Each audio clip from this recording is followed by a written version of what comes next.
ឬត្រីសួស្តី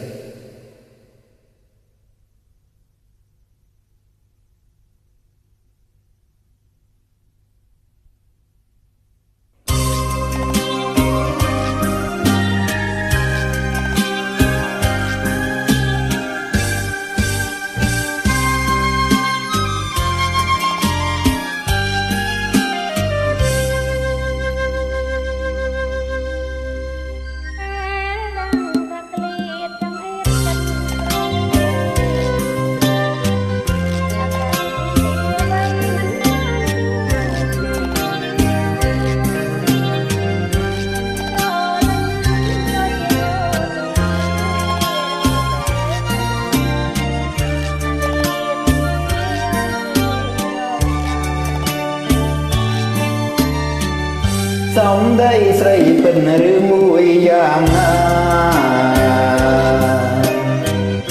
ឬចេញតែថាវាចាច្រៀងផ្ដាំរាល់ថ្ងៃរៀនព្រួយទ្រូងមួយរងកម្មព្រមមិនបាននំរៀនស្ទើរស្រ័យយំបាយអាកាំងសា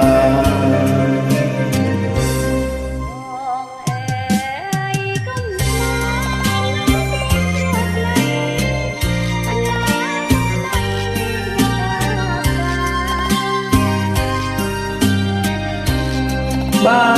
សិនជាពិតចិត្តស្មងស្នេហារឿងយើងប្រត់គ្នាព្រមព្រោះរឿងអ្វី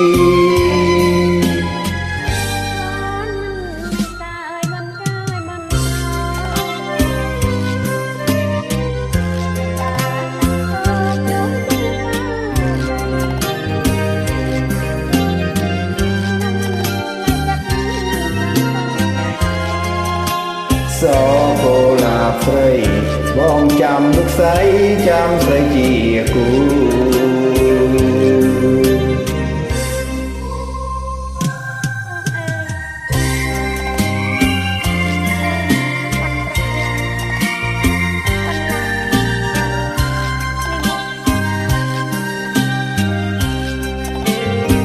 បើសិនជាពិត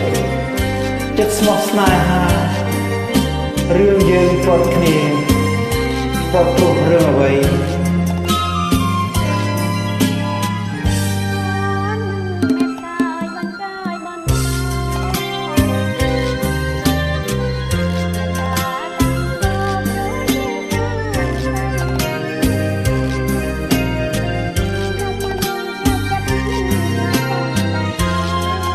ស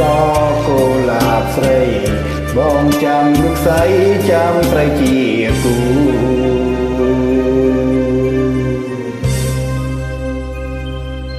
បាទសូមអរគុណ